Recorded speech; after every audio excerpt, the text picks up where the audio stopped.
আমাৰ ইয়াত বা অসমত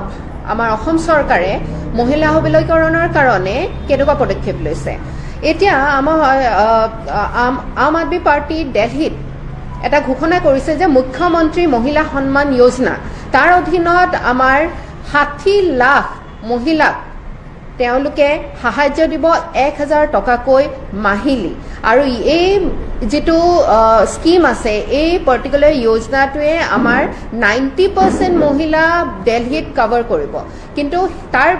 বিপৰীতে যদি আমি চাওঁ, পেৰেলেলি যেনেকুৱা ধৰণৰ স্কিম ইয়াত চলি আছে, তাৰ আমি দেখিবলৈ পাওঁ যে আমাৰ ইয়াত অৰুণোদয় বুলি এটা স্কিম চলি আছে, য'ত আমি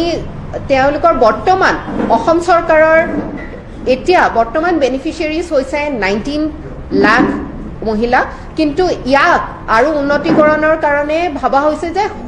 27 লাখলৈকে লৈ যাব। কিন্তু ইয়াত যদি আমি চাওঁ কিমান মহিলা ইয়াতে আমাৰ ৰৈ যায়, যিসকলে অৰুণোদয় আঁচনিৰ অধীনত তেখেতসকলে কোনো ধৰণৰ সাহায্য নাপায়।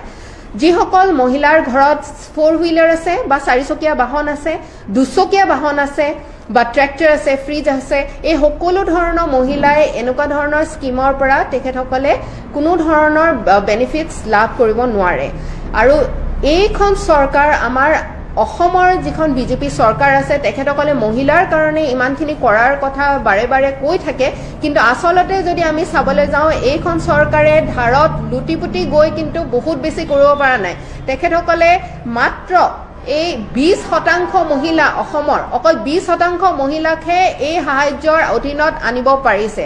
ইমানেই যদি আমাৰ মহিলাৰ কাৰণে চিন্তা কৰে, আমি জানো যে আমি এনেকুৱা এখন সমাজত আছো য'ত মহিলা সবলীকৰণৰ কাৰণে যথেষ্টখিনি আমাৰ কৰাৰ প্ৰয়োজনীয়তা আছে। আৰু যদি সেই ক্ষেত্ৰত আমি আশাকৰ্মীৰ কথাই চাই লওঁ, তেতিয়া আমাৰ আশাকৰ্মীসকলে ডিমাণ্ড কৰি আছে, তেখেতসকলে বিচাৰিছে যে তেখেতসকলৰ মাহিলী যিটো বেতন হয় 15,000 টকালৈকে হ'ব লাগে। কিন্তু আমাৰ অসমত বৰ্তমান আশাকৰ্মীসকলে ইমান কষ্ট কৰি থকাৰ স্বত্তেও অকল 3,000 টকাহে বেতন তেখেতসকলে লাভ কৰে।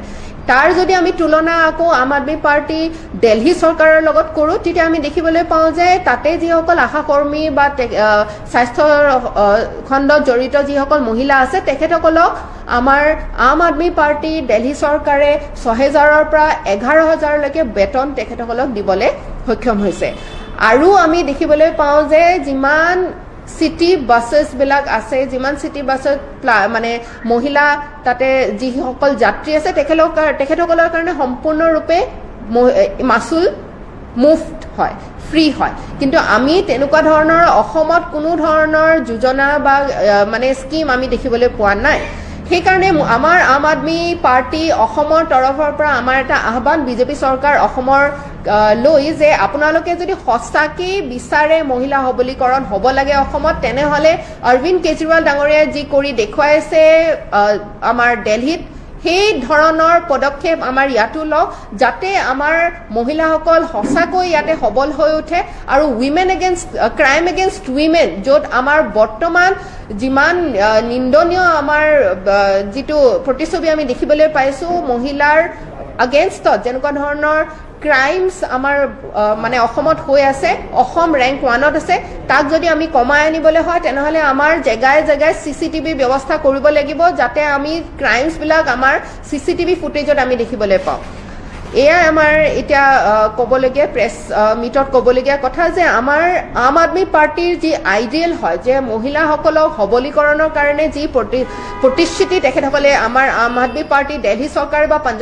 পঞ্জাৱ চৰকাৰে দিছে, সেইখিনি কৰি দেখুৱাইছে। সেই তুলনাত আমাৰ যদি আমি চাওঁ যে অসম চৰকাৰ সম্পূৰ্ণৰূপে বিফল হৈছে, আৰু এই ক্ষেত্ৰত কৰণীয় বহুত কাম আছে। তেখেতসকলে শিকিব লাগে যে দিল্লীত গভৰ্ণমেণ্ট কেনেকৈ চলাইছে, চাৰপ্লাছ বাজেট কেনেকৈ কৰি দেখুৱাইছে। থেংক ইউ ছ' মাছ।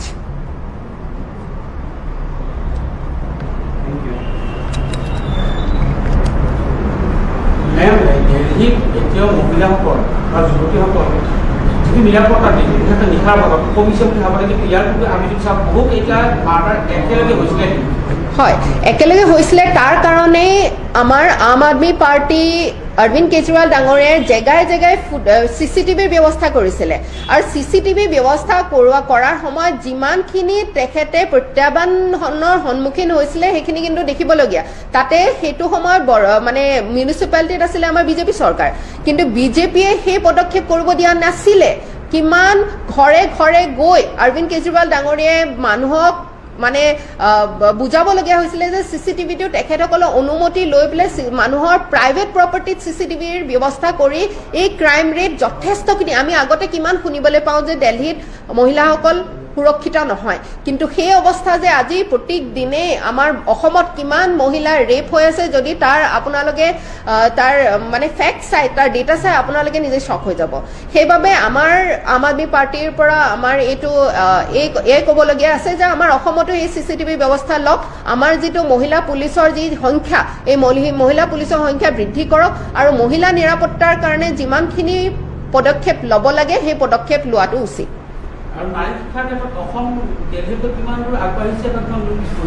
নাৰী শিক্ষাৰ ক্ষেত্ৰতো আমাৰ অসম যথেষ্ট পিছ পৰি আছে নাৰী এতিয়া আমাৰ দিল্লীৰ যি মডেল স্কুলছ আপোনালোকে যদি চাই তাত আপোনালোকে দেখিব যে কেনেকুৱা ধৰণৰ কোচিং দিয়া হৈছে কেনেকুৱা ধৰণৰ ট্ৰেইনিং দিয়া হৈছে স্পৰ্টছৰ ক্ষেত্ৰত বা এক্সট্ৰা কাৰিকুলাৰ ক্ষেত্ৰত বা মেডিকেল এণ্ট্ৰেন্স UPSC APSC UPSCৰ এণ্ট্ৰেন্স বা আমাৰ যিবিলাক আৰ্মি স্কুলছ আছে আৰ্মি স্কুলছৰ যিখিনি ভৰ্তি তাৰ কাৰণে যেনেকুৱা ধৰণৰ কোচিঙৰ যি ব্যৱস্থা কৰি দিছে আম আদমি পাৰ্টিয়ে তেনেকুৱা ধৰণৰ ব্যৱস্থা যদি আমাৰ অসমত দেখিবলৈ পাওঁ তেতিয়াহে আমাৰ শিক্ষা ব্যৱস্থাটো আগলৈ যাব বৰ্তমান আমাৰ অসমৰ শিক্ষা ব্যৱস্থা একেবাৰে বেয়া হৈছে আৰু সেই শিক্ষা ব্যৱস্থাৰ আমি যদি চাওঁ যে আমাৰ শিক্ষকসকলো ইয়াত বহুতখিনি সুখী হোৱা নাই কাৰণ কি বিভিন্ন কাৰ্যক্ৰমত শিক্ষকসকলক ব্যস্ত কৰি ৰখা হয় আমাৰ ইলেকশ্যন আহিলে সেন্সাস আহিলে বেলেগ বেলেগ কামত তেওঁলোকক ব্যস্ত হৈ থাকিব লগা হোৱাত আমাৰ যিসকল ছাত্ৰ ছাত্ৰী গভৰ্ণমেণ্ট স্কুলত পঢ়ে তেখেতসকলৰ প্ৰডাক্টিভ সময় যথেষ্টখিনি কমি যোৱাৰ ফলত আমি সেই কাৰণত বিভিন্ন কাৰণত শিক্ষকসকলৰ যেনেকৈ আমি ইনচেন্টিভাইজ কৰিব লাগে ট্ৰেইনিং দিব লাগে সেইসমূহ কৰিব নোৱাৰাৰ ফলত আমাৰ শিক্ষা ব্যৱস্থা একদম দিনে দিনে আমি পিছ পৰি আহিছো আৰু যদি আমি উন্নত কৰিবলৈ হয় তেনেহলে আমাৰ মুখ্যমন্ত্ৰী ডাঙৰীয়াই প্ৰাইভেট স্কুল খোলাৰ সলনি আমাৰ যিসমূহ গভৰ্ণমেণ্ট স্কুলছ আছে এই গভৰ্ণমেণ্ট স্কুলছখিনি ভাল কৰিব লাগে উন্নত মানৰ কৰিব লাগে যাতে আমাৰ অসমলৈও ছিংগাপুৰ মানে মালয়েছিয়া বা ফিনলেণ্ডৰ পৰা মানুহ আহি পেলাই আমাৰ শিক্ষা ব্যৱস্থাটো চাই পেলাই এটা মডেল হিচাপে ভাৰতবৰ্ষৰ এটা মডেল হিচাপে বিশ্ববাসীক আগুৱাই দিব পাৰে